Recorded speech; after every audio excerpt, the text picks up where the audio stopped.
여러분은 금융에 대해 어떤 이미지를 갖고 계십니까? 솔직히 금융에 대한 공부를 안 했더라고 해도 뭐 관심 있게 찾아보면 항상 나오는 결론이 바로 이겁니다. 탐욕스러운 놈들, 뭐 이자 받아먹고 사는 놈들, 뭐 금융 때문에 덕봤다는 소리는 저는 개인적으로 본 적이 없는 것 같아요. 그러니까 자기 월급으로 뭐 20년 뒤에나 얻을 뭐 부동산, 자기 아파트 같은 거 그런 거를 구입하게 해줘서, 그러니까 20년간의 시간 손해를 줄여준 건 그건 그거고, 일단 현재는 이자 때문에 허리 나간다, 이런 부정적인 반응이 더 많죠. 어떤 과격한 사람들은 뭐 금융자본이나 자본주의 이런 것 자체가 다 망해버려면 좋겠다 이렇게 말하는 분도 있을 거예요. 2008년에 있었던 리먼 파산 때도 금융기업의 파산 때문에 다른 죄 없는 수많은 기업들이 동시에 손해를 받고, 그리고 천문학적인 자금으로 그 위기를 수습하는 데 써야만 했었습니다. 뭐 그 사건에 대한 우리가 디테일까지는 알아야 될 필요가 없습니다.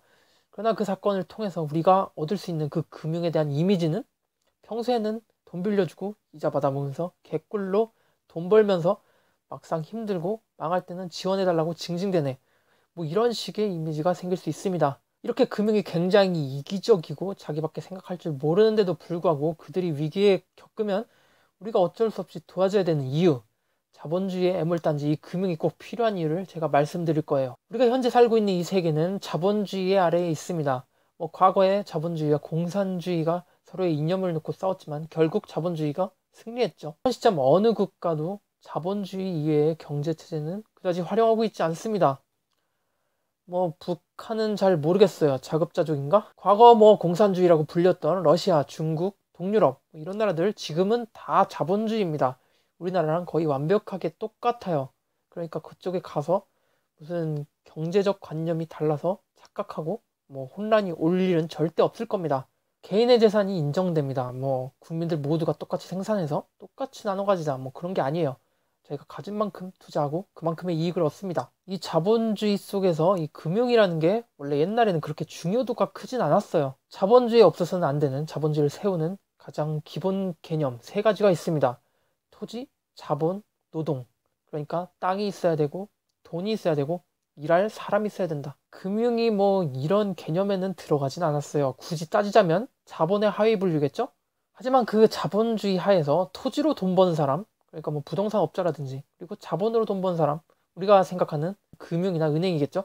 그리고 노동으로 돈 버는 사람, 그러니까 뭐 프리랜서라든지 전문가처럼 자기의 노동을 가치를 인정받는 사람, 뭐 이런 여러 종류의 사람이 있었겠죠? 그러니까 이 자본주의의 역사 동안 누군가는 일을 해서 돈을 벌고, 누군가는 땅놀이를 해서 돈을 벌고, 누군가는 돈을 빌려줬다가 갚다가 이렇게 하면서 돈을 벌었습니다. 근데 그 어떤 사람들보다도 자본으로 돈을 번 사람들이 가장 효율성이 높았어요. 그러니까 한마디로 개꿀이었죠. 그거를 좀 더 발전시키고 개선시키는 과정에서 그 금융을 자본주의에서 가장 중요한 요소로 인식하게 되었습니다. 이유는 간단하죠. 돈을 가장 많이 버니까요. 금융이라는 게 뭐 자본주의 이유로 뭐 발전을 했다 이렇게 생각하시는 분도 있을 수도 있어요. 하지만 금융이라는 건 사실상 자본주의 이전부터, 그러니까 우리가 뭐 조개화폐로 돈을 쓰기 시작한 그 돈의 역사와 동시에 함께 발전해온 개념입니다. 제가 뭐 물건을 팔았습니다. 그래서 제가 받을 돈이 있겠죠. 근데 상대방은 돈을 들고 오지 않았습니다. 왜냐면요, 너무 위험하니까요. 강도를 당할 수도 있고요. 그래서 상대방은 저에게 뭐 어음이라든지 차용증, 보관증 같은 걸 주면서 뭐 나중에 뭐 한 달 뒤까지 반드시 갚겠습니다. 그리고 나는 뭐 한 달 뒤에 돈을 받는다든지 아니면 뭐 은행으로부터 받는다든지 이런 겁니다. 이런 개념 자체는 1000년도 더 지난 당나라 때도 기록이 있습니다. 뭐 2000년 전에 성경에서도 고리대금업자가 나오잖아요. 그게 다 금융이에요. 근데 우리가 과거 금융을 뭐 보관업이라든지 단순 대부업으로 판단하고 현대 금융을 진짜 금융업이라고 생각하는 이유는 분명히 과거 금융과 현재 금융이 다르기 때문입니다. 그리고 그 과거 금융과 현대 금융이 다르다고 생각하는 이유, 그 이유는 바로 금융이 주식과 깊은 연관성을 갖고 있기 때문일 겁니다. 자본주의의 꽃이 주식이라고 하죠. 주식이란 뭘까요?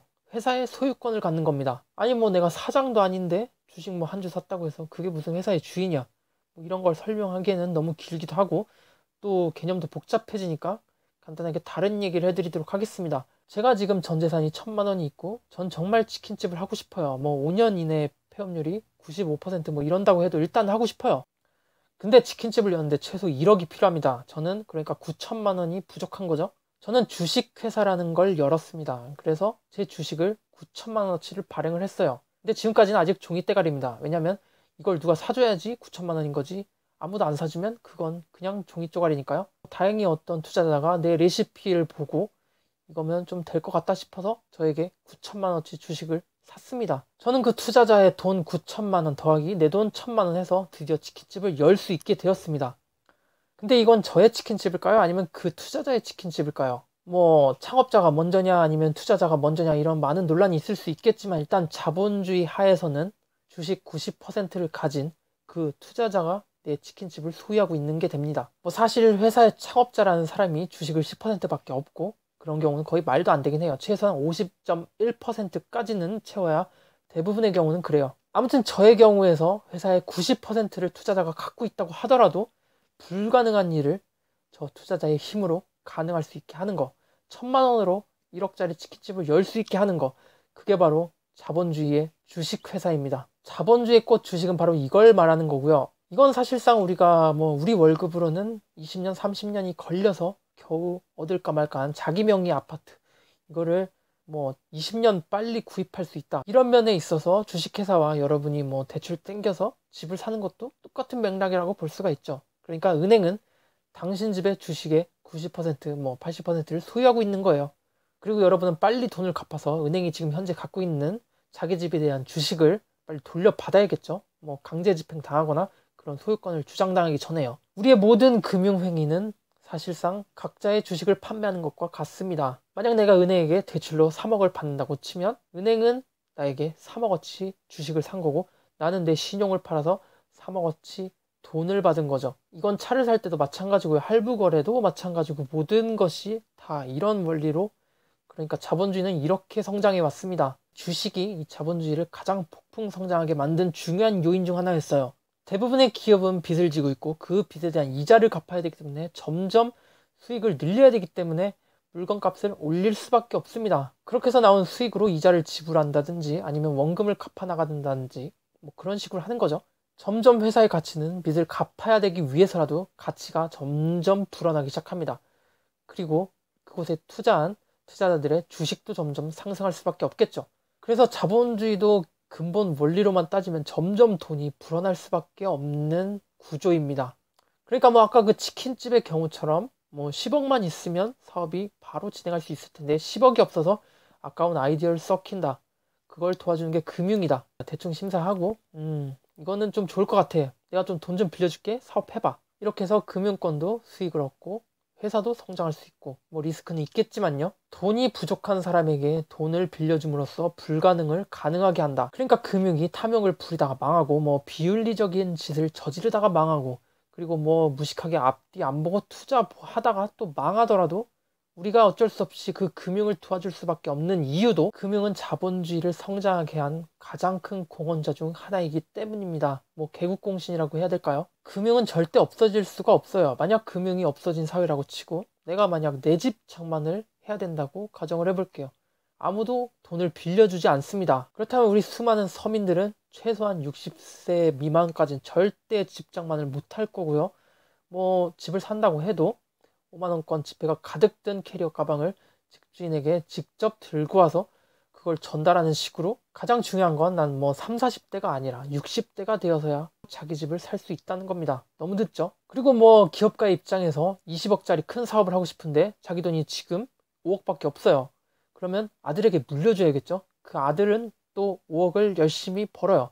그리고 그 손자에게 또 물려줘야겠죠. 이런 식으로 세대가 몇 번이 지나야만 겨우 그 사업을 할 수가 있게 되겠죠. 이건 굉장히 비효율적이고 우리는 이런 삶 자체를 다시 돌아갈 수가 없어요. 제가 직전 영상에서 원시인 얘기를 해드렸을 텐데 그 한 명만 꿀 빨고 있는 그런 상황, 그게 아무리 불합리하고 억울해도 그 원시인들은 원래대로, 그러니까 5명이 각자 사냥하는 그런 상태로 돌아가지는 못할 거예요. 우리는 이렇게 남들에게 돈을 빌리는 신용사회에 익숙해져 있습니다.